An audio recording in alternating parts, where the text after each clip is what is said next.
Good evening. This is All India Radio. I'm Naresh Madhu and with me is Prashant Kumar Sinha with the evening news.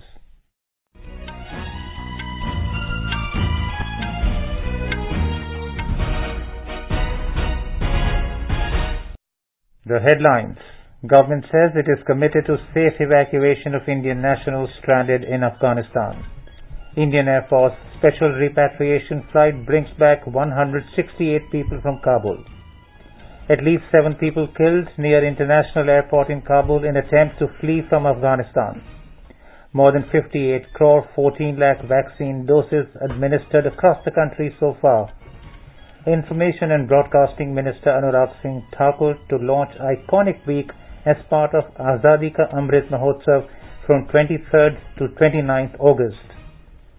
President, Vice President, Prime Minister and several leaders expressed grief over demise of former Uttar Pradesh Chief Minister Kalyan Singh. Finance Ministry summons Infosys CEO Salil Parekh tomorrow over persistent glitches in income tax e-filing portal. Raksha Bandhan is being celebrated across the country and 54 athletes to represent India in 9 sports disciplines at Tokyo Paralympics beginning from 24th August.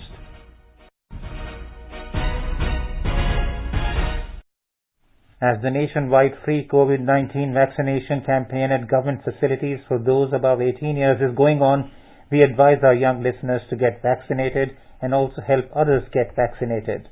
We also advise our listeners not to lower their guard as COVID-19 remains a threat to our health. Please stay at home unless it is essential to go out and continue to follow these 3 simple steps. Wear a face mask, maintain 2 gaz ki duri for social distancing, and focus on hand and face hygiene. For any COVID-related information and guidance, contact national helpline numbers 011-2397-8046 and 1075. And now the news in detail. Minister of State for External Affairs V. Muralidharan says the Union government is committed to the safe evacuation of Indian nationals stranded in Afghanistan. Speaking to media persons in Kochi this evening, the minister said the focus now will be to evacuate those who have expressed their desire to return and have contacted the helpline numbers of the External Affairs Ministry. An Indian Air Force special repatriation flight with 168 people, including 107 Indian nationals, today landed at the Hindon Air Base in Ghaziabad from Kabul. Afghanistan Member of Parliament Narinder Singh Khalsa, who's been evacuated in the flight, spoke about the current situation. Earlier, the first batch of 135 Indians who were evacuated from Afghanistan's Kabul to Doha over the past days were repatriated to India last night. The Indian Embassy in Doha, Qatar, provided consular and logistical assistance to ensure safe return. In a tweet, External Affairs Ministry spokesperson Arindam Bagchi said that an Air India flight carrying 87 Indians departed from Tajikistan for New Delhi last night. 2 Nepalese nationals were also evacuated. He added that more evacuation flights will follow. India is airlifting its nationals through Dushanbe in Tajikistan and Qatar. Indian Air Force has already evacuated around 180 passengers, including India's ambassador to Afghanistan. The External Affairs Ministry has urged all Indian nationals in Afghanistan requiring assistance to contact its special Afghanistan cell immediately. It has set up the cell to coordinate repatriation and other requests from Afghanistan. Continuing with Afghanistan, at least 7 people were killed today near the Hamid Karzai International Airport in Kabul as they attempted to flee the country. The UK Defence Ministry said that conditions on the ground are extremely challenging, but they're doing everything they can to manage the situation as safely and securely as possible. The developments came a day after the US Embassy in Afghanistan advised its nationals in Kabul to avoid traveling to Hamid Karzai International Airport, citing potential security threats outside the airport gates. Afghanistan is witnessing its worst ever crisis in decades as the Taliban's control has forced people to flee the nation, fearing their atrocities. More than 58 crore 14 lakh vaccine doses have been administered so far under the nationwide COVID vaccination drive. The Health Ministry said over 52 lakh 23,000 vaccine doses were administered during the past 24 hours. Over 30,900 new cases of COVID-19 were reported in the last 24 hours. The active COVID cases count is at 1.09% of the total cases, which is the lowest since March of 2020. India's active caseload stands at 3,53,398, which is the lowest in 152 days. The national COVID recovery rate has increased to 97.57% and is the highest since March of 2020. A total of 38,487 patients recovered in the previous 24 hours, taking the total recoveries to over 3,16 lakh and 36,000. In the last 24 hours, 403 deaths were reported. Till now, 4,34,367 people have lost their lives in the pandemic. More than 50,62 lakh COVID tests have been conducted in the country so far. Prime Minister Narendra Modi today paid his last respects to former Chief Minister of Uttar Pradesh and BJP stalwart Kalyan Singh, who passed away in a Lucknow hospital yesterday. He was 89. The Prime Minister said that Kalyan Singh was a statesman, veteran administrator, grassroots level leader and a great human being who made public welfare his life's ambition. Mr. Modi hailed the departed leader's indelible contribution towards the development of Uttar Pradesh and the cultural regeneration of India. एक सामर्थ्यवान नेता खोया है। हम उनके भरपाई के लिए उनके आदर्शों, उनको संकल्पों को लेकर के अधिकतम पुरुषार्थ करें और उनके सपनों को पूरा करने में कोई कमी न रखें। मैं भगवान प्रभु श्री राम को उनके चरणों में प्रार्थना करता हूं कि प्रभु राम कल्याण सिंह जी को अपने चरणों में स्थान दें और प्रभु राम उनके परिवार को इस दुख की घड़ी में इस दुख को सहन करने की शक्ति दें। Defence Minister Rajnath Singh, Governor of Rajasthan Kalraj Mishra, BJP National President JP Nadda and RSS leader Dattatreya Hospale also reached Lucknow to pay tribute to the departed leader. Kalyan Singh was Chief Minister of Uttar Pradesh twice and elected to the UP Assembly 9 times. He had also served as former Governor of Rajasthan and Himachal Pradesh. He was elected to Parliament twice from Bulandshahr and Etah constituencies. He was not keeping good health for the past few weeks and breathed his last yesterday. His last rites will be performed tomorrow at Naraoda Ghat in Bulandshahr district. Our correspondent reports that Uttar Pradesh has announced 3-day mourning and a holiday tomorrow when the former Chief Minister's last rites will be performed.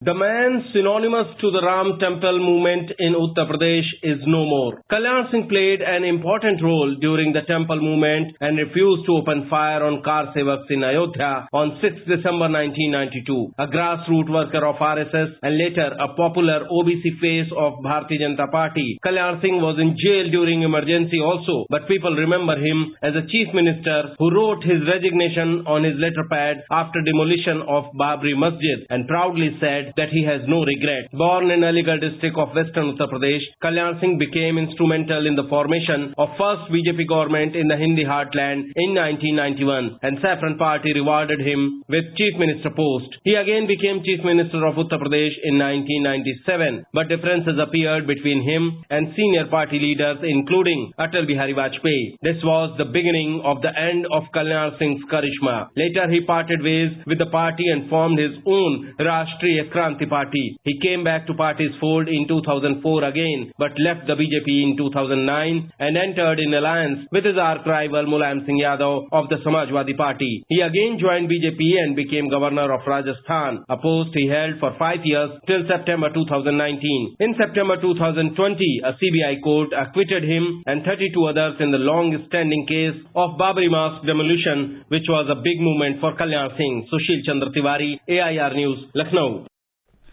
The Finance Ministry has summoned Infosys MD and CEO Salil Parekh tomorrow to explain why even after 2.5 months since the launch of the new income tax e-filing portal, glitches in it have not been resolved. He has been asked to explain it to Finance Minister Nirmala Sitharaman. In a tweet, the Income Tax Department said, in fact, since yesterday, the portal itself is not available. Prime Minister Narendra Modi will share his thoughts with the people in the country and abroad in the Mann Ki Baat program on All India Radio on the 29th of this month. It will be the 80th episode of the monthly radio program. The Prime Minister has invited people to share their ideas on topics he should address in the coming episode of the program. People can share their views in the Namo app or MyGov Open Forum. They can also dial toll-free number 1800-117800 and record their message for the Prime Minister in either Hindi or English. The phone lines will remain open till the 27th of August. People can also give a missed call on 1922 and follow the link received in the SMS to directly give their suggestions to the Prime Minister. News just in. The second batch of 146 Indian nationals who were evacuated from Afghanistan to Doha in Qatar are being repatriated to India today. The Embassy of India in Doha thanked everyone involved for their support. The Union Information and Broadcasting Minister Anurag Singh Thakur has said that during the entire monsoon session, the opposition parties did not allow any opportunity for a discussion on any issue. He said leaders of opposition parties created a deadlock in Parliament because they wanted the session to be washed out. He was addressing a press conference in Dharmshala today. The Union Minister, who was on a 5-day Jan Ashirwad Yatra to the state, accused the opposition parties and Congress for preventing the Prime Minister from introducing the newly inducted Union Ministers in Parliament, a customary practice. An 11-member delegation of 10 political parties from Bihar under the leadership of Chief Minister Nitish Kumar will meet Prime Minister Narendra Modi tomorrow on the caste census issues. The delegation would make a formal request to the Prime Minister for holding caste-wise enumeration of population during Census 2021. Tejasvi Prasad Yadav would represent the RJD in the delegation. Similarly, Mines and Geology Minister Janak Ram would represent the BJP, while Ajit Sharma Congress, Vijay Kumar Chaudhary JDU, Jitan Ram Manjhi HAM, Mehboob Alam CPI-ML, Akhtarul Imam AIMIM, Mukesh Sahni VIP, Suryakant Paswan CPI and Ajay Kumar of CPM will be the other members of the delegation. Union Education Minister Dharmendra Pradhan has said that the Prime Minister's vision of Purvodaya will ensure infrastructure development in the eastern part of the country. Reviewing the progress of various national highway projects in Odisha at Bhubaneswar today, the Union Minister said Odisha will be the centre of development in eastern India. More on this from our Bhubaneswar correspondent. Reviewing various highway projects like the Coastal Highway under Bharatmala Pariyojana, Bhubaneswar Ring Road, 8-lane economic corridor from Paradip to Badbil, and other projects with the officials of the National Highway Authority of India, the Union Minister laid stress on their time-bound completion. He said these projects will help boost the economy of the state and create employment opportunities for the youth. The Union Education Minister also discussed a range of educational issues with the Vice Chancellors and Directors of central government educational institutions like the IIT, IIM, IISER, NIT and IGNOU, and hoped that these institutes will help create an appropriate ecosystem for the implementation of the new education policy. Here is Chandra Das, EIR News, Bhubaneswar. You are listening to the evening news on All India Radio. A reminder of the headlines before we move on. Government says it is committed to safe evacuation of Indian nationals stranded in Afghanistan. Indian Air Force Special Repatriation Flight brings back 168 people from Kabul. At least 7 people killed near International Airport in Kabul in attempts to flee from Afghanistan. More than 58 crore 14 lakh vaccine doses administered across the country so far. Information and Broadcasting Minister Anurag Singh Thakur to launch Iconic Week as part of Azadi Ka Amrit Mahotsav from 23rd to 29th August. President, Vice President, Prime Minister and several leaders expressed grief over demise of former Uttar Pradesh Chief Minister Kalyan Singh. Finance Ministry summons Infosys CEO Salil Parekh tomorrow over persistent glitches in income tax e-filing portal. Raksha Bandhan is being celebrated across the country and 54 athletes to represent India in 9 sports disciplines at Tokyo Paralympics beginning from 24th August. For quick news updates round the clock, follow us on our Twitter handle at AIR News Alerts.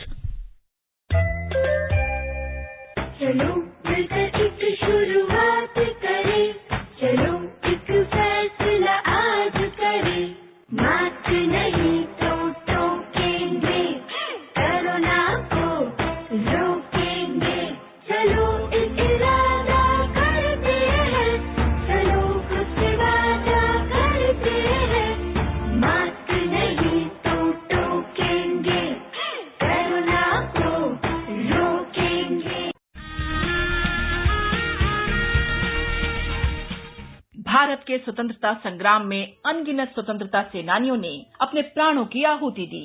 कुछ इतिहास में अमर हो गए और कई गुमनाम।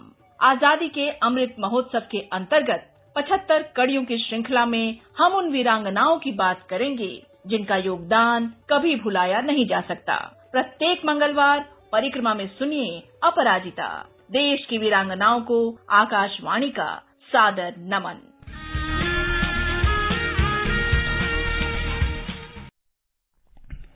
The Information and Broadcasting Ministry will celebrate Iconic Week from the 23rd to the 29th of this month as part of Azadi Ka Amrit Mahotsav. Information and Broadcasting Minister Anurag Singh Thakur will start off the grand celebration that will attract participation from across the country under the overall spirit of Jan Bhagidari and Jan Andolan. During the period, All India Radio News and its regional units will broadcast special weekly programs like Dharohar, Nishan and Aparajita. Dharohar will broadcast speeches of freedom leaders, while 75 landmark sites will be showcased in Nishan. The program, namely Aparajita and the Unsung Heroes, will also be broadcast. All India Radio's daily capsule Azadi Ka Safar Akashwani ke Saath will be reaching schools and colleges across India through collaborative efforts of Directorate of Information and Public Relations of various states and regional offices of the ministry. Regional news units of AIR have been broadcasting 5-minute capsules on the day's importance during the freedom struggle as part of celebration of Amrit Mahotsav themes. AIR is also running national and regional quizzes. Screening of iconic films will be a special feature of the Iconic Week celebration. DD Network will showcase a series of documentaries such as Netaji and Merger of Princely States. Popular Indian films such as Razi will also be telecast. Directorate of Film Festivals is collaborating with the Ministry of External Affairs to screen films at various embassies of other countries in India. A series of sectoral programs will be mounted and 4 episodes will be telecast during the Iconic Week. Special programming on DD India focusing on issues related to diplomacy, diaspora, cinema and India's outreach to the world will be telecast. During the week, news reports on unsung heroes and champions of New India will be carried out, besides special coverage of key initiatives and announcements by the government. A report.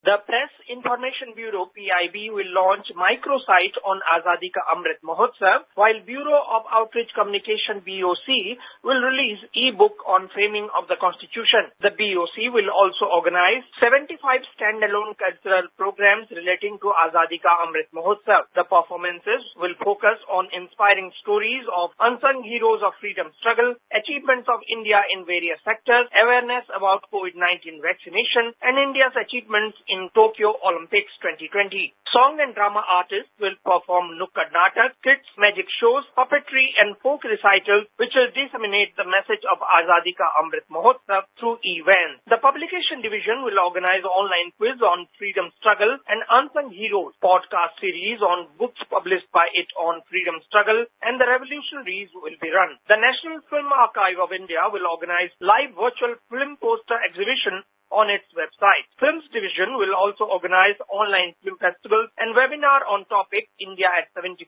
Technological Advancements in Filmmaking. With Divakar, Anupam Mishra, AR News, Delhi. As our nation celebrates the 75th year of independence, a series of events is being organized by the government as part of Azadi Ka Amrit Mahotsav. To commemorate the occasion as a Jan Utsav, All India Radio News brings its listeners a special quiz on India's freedom movement and its glorious history. The quiz will be conducted every Monday and Tuesday in morning news till 15th August 2022. The next question of Amrit Mahotsav quiz will be shared with the listeners tomorrow. Celebrate 75 years of India's independence by participating in Amrit Mahotsav quiz with AIR News.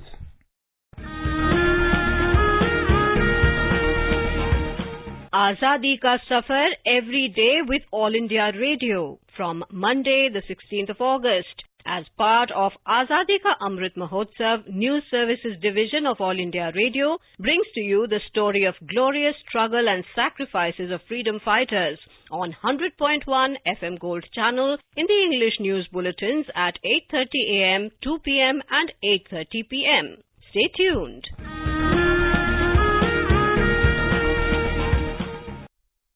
Let's listen now to our special program Azadi Ka Safar with AIR News. आजादी का Amrit Mahotsav.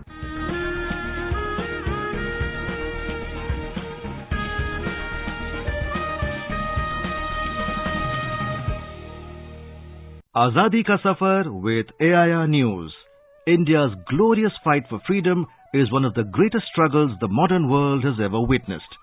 Every day, AIR News brings you glimpses of the valiant struggle. In today's episode, we will talk about Bikaji Cama, Gosabai Patel and Shoaibullah Khan.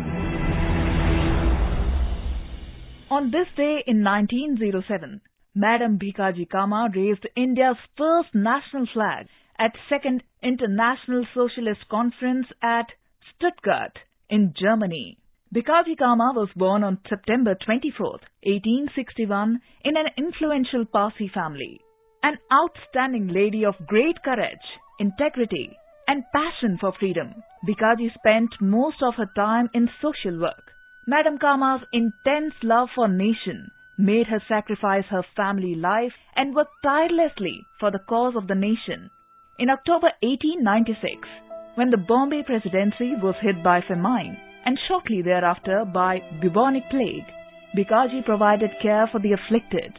In 1905, Madam Cama relocated to Paris, where she co-founded the Paris Indian Society. While living in exile in the Netherlands and Switzerland, Cama wrote and published revolutionary literature for the movement, including Bande Mataram and later Madan Talwar, which was published in response to the execution of Madan Lal Dhingra. On this day in 1907, Cama attended the Second Socialist Congress at Stuttgart, Germany, where she described the devastating effects of the famine that had struck the Indian subcontinent. In her appeal for human rights, equality and freedom from the Great Britain, she unfurled what she called the flag of Indian independence. For this act, she came to be known as the Mother of the Indian Revolution.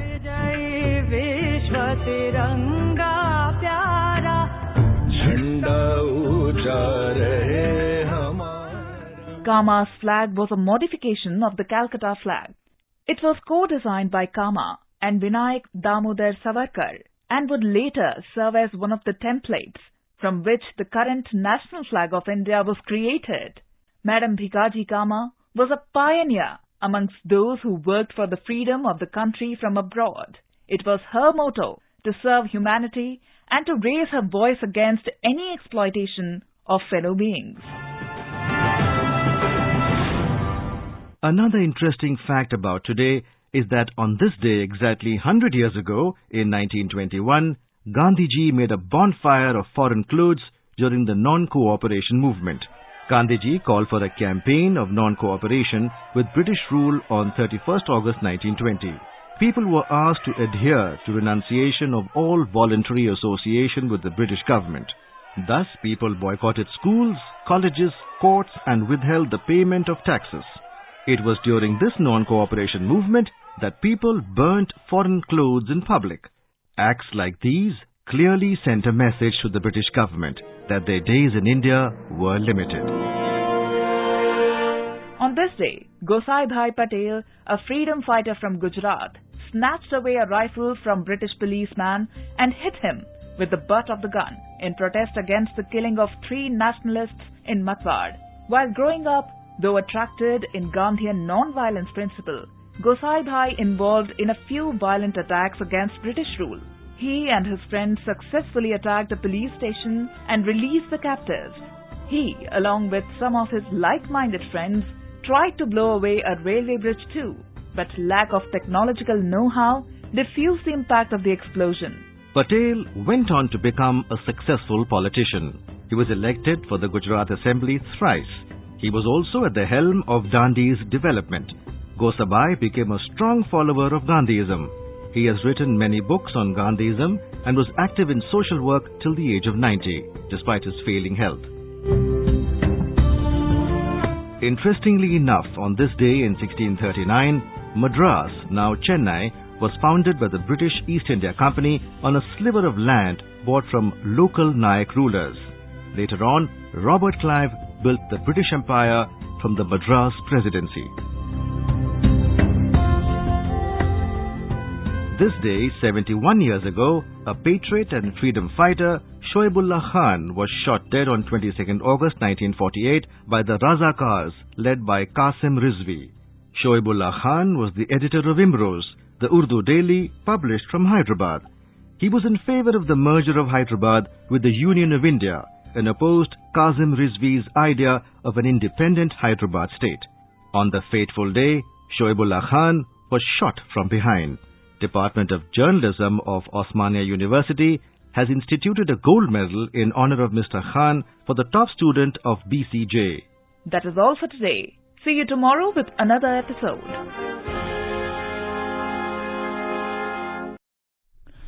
In the Union Territory of Jammu and Kashmir, the Chhadi Mubarak of Swami Amarnath Ji was taken to the Holy Cave in Kashmir Himalayas this morning for performing Puja Archana and other rituals on the occasion of Shravan Purnima today. More on this from our Srinagar correspondent. On the auspicious occasion of Shravan Purnima today, Holy Chhadi Mubarak of Swami Amarnath Ji and Shakti Goddess Parvati, led by Mahant Dipender Giri, was carried to Holy Cave Shrine from Dashtami Akhada in Srinagar in a chopper. The annual Amarnath Ji pilgrimage for this year has subsequently came to an end today. Sunil Kohl, AR News, Srinagar.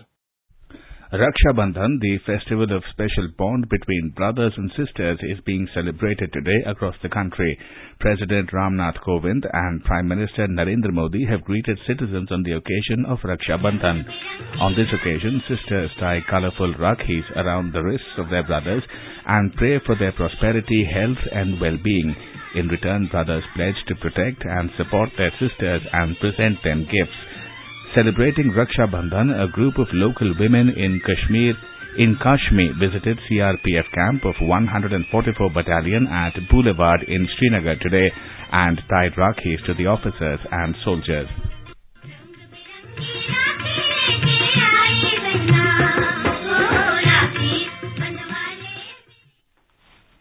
Sports Minister Anurag Thakur has congratulated Shaili Singh on winning the silver medal at World Athletics Under-20 Championships at Nairobi.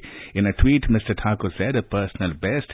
She registered a jump of 6.59 meters in the long jump event finals. He said Shaili trains under Robert Bobby, the husband of Indian veteran Anju Bobby George, at the Sports Authority of India National Centres of Excellence, Bangalore. 54 athletes will represent India and compete in 9 sports disciplines at Tokyo Paralympics, scheduled to be held between the 24th of August and the 5th of September 2021. The disciplines include archery, athletics, track and field, badminton, swimming, weightlifting, amongst others. This is the biggest ever contingent India has sent to any Paralympics. The Sports Ministry said all 54 athletes are part of Target Olympic Podium Scheme, TOPS scheme. Now let's take a look at the weather forecast for tomorrow. National capital Delhi, Mumbai and Chennai are likely to witness generally cloudy sky with light rain. Kolkata will have a partly cloudy sky with possibility of moderate rain or thunderstorm.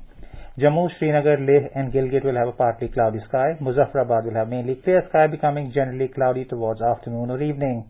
Most cities in northeast, including Agartala, Guwahati, Imphal, Shillong, Aizawl, Kohima, Itanagar and Gangtok, are likely to witness generally cloudy skies with possibility of rain. And now, before we end the bulletin, the headlines once again. Government says it is committed to safe evacuation of Indian nationals stranded in Afghanistan. Indian Air Force special repatriation flight brings back 168 people from Kabul. At least 7 people killed near International Airport in Kabul in attempt to flee from Afghanistan. More than 58 crore 14 lakh vaccine doses administered across the country so far.